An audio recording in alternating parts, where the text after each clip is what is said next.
This is Chandler for the Grappling Conjecture. For those that don't know, I write a blog about no-gi statistics, techniques, etc.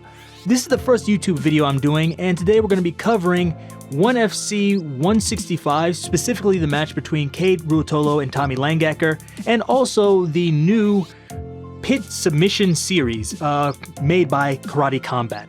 So let's get into it. First up, we have Kade Ruotolo, who defeated Tommy Langaker via decision at 1FC 165. This was a really good match. If you hadn't had a chance to check this out, definitely do that. This is really action-packed, and I think this was even more definitive than their first match. There was some controversy about the first one, some people saying Tommy might have gotten that, and Kade really wanted to go back and put a stamp on it to prove that he won. I think he did it this time, although he wasn't able to get the submission. He had lots of, near submissions with, I believe 2 Darce chokes and really close crucifix attempts, which we don't see that much these days. Overall, it was a really action-packed match. It was even interesting seeing Kade pull guard directly into a sweep as well. Definitely check this out if you haven't, and check out their first one because that one was a banger too. So 2 good matches between these two. I don't know what they're going to do with Tommy in the future in 1FC, but I hope they give him some more chances because even if he can't beat Kade, I think he can still put on lots of really good matches. Next up, let's go into the Pit Submission Series. So this is the first event they've ever had. This was put on by Karate Combat and they wanted to try some grappling. So they had 6 different people here. They had Helena Crevar versus Caitlin Murdoch, Wagner Hosha versus Luke Griffith, and Max Jimenez versus Dan Manasoyu. First up, we had Helena Crevar. She defeated Caitlin Murdoch via Dead Orchard. For those that don't know, this is like a rubber guard submission where you trap both their arms in the rubber guard and then you submit them. It can be like a double arm bar, but in this case it was just a single arm bar. This one was kind of what you expected. Helena pulled guard at first. After a few attempts at the legs, she finally pulled Caitlin Murdoch into her closed guard, gradually climbed her legs up, triangled them together, over her shoulders, and then got the Dead Orchard. So it was pretty much what you expected. I hadn't heard too much about Caitlin Murdoch, so maybe she's an up-and-comer as well. Helena Crevar has really made a name for herself as a finisher, and I think this will help her get even more professional shows in the future. This was pretty exciting, and it was fairly short. The next one we have is Wagner Hosha, who defeated Luke Griffith by decision. Basically, Wagner Hosha is much smaller than Luke Griffith. I think Wagner Hosha even fought in MMA at like 145 or maybe 155. He did most of his career in grappling at 170, but now he's moved up to 185. Luke Griffith, however, is a minus 99 kilo 80cc athlete, and he looks like it. I believe he's like 6'5" or 6'7", and he looks really big. So it looked like a complete mismatch when you saw them next to each other.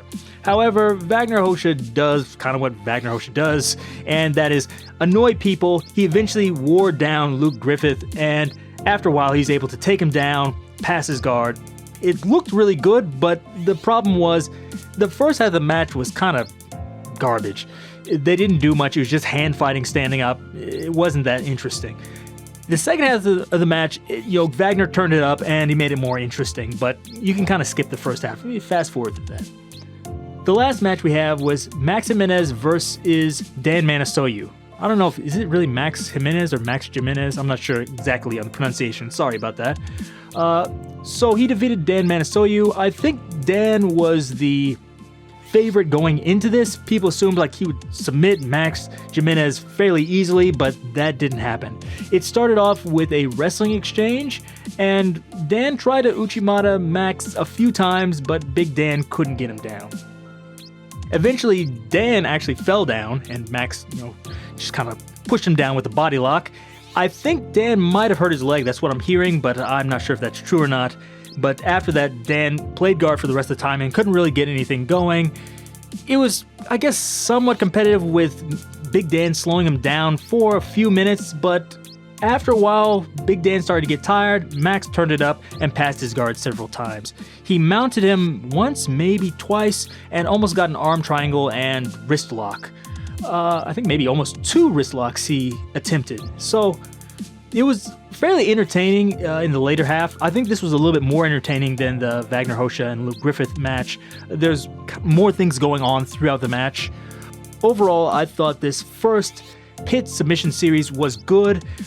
One of the things that's unique about it is it's inside a pit. It has raised walls or raised mats, and if you get too close to them, it looks like everybody that goes there almost always falls down. You can kind of run on the side of them, but I think if someone tries to push you into it, you're generally going to trip and fall down.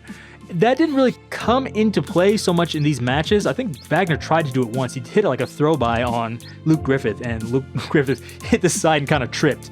But we didn't see it too much, but hopefully we'll see that more in the future. One of the great things was there was no stopping the action. It wasn't like how you see usually in IBJJF or even like WNO where they get too close to the edge, they have to stop it and move it back. None of that happened.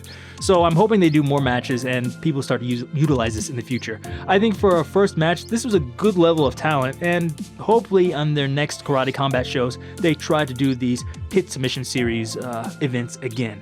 So I really like them. I'm not going to talk too much about the different stats in here. If you want to, my blog should be out by the time you're seeing this. You can check that. It should be in the description down below. The only thing I'll talk about here is the action and technique statistics. So for these, you may not know, I'm doing action scores and technique scores.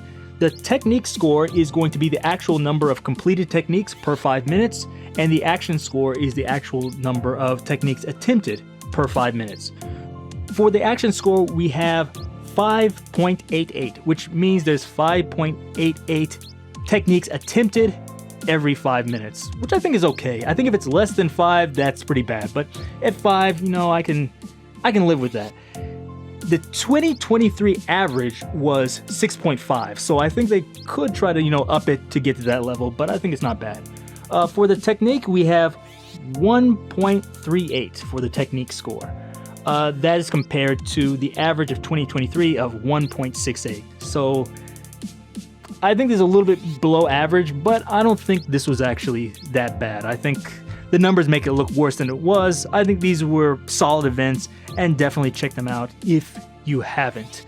Also, the 1FC card had lots of good matches that I didn't talk about here because they're MMA matches, but if you're a grappling fan, you probably want to see Gary Tonen's match, you want to see Shinya Aoki's match, etc. So be sure to check those out if you haven't. This is my first video. I don't know exactly how much you want to see stats or not. I have them in the blog, but if you want me to talk about those more in future videos, let me know, and I can really get deep into those stats too. With that said, please give me a thumbs up, leave me any comments down below, and subscribe if you haven't done that. Thanks. Until next time.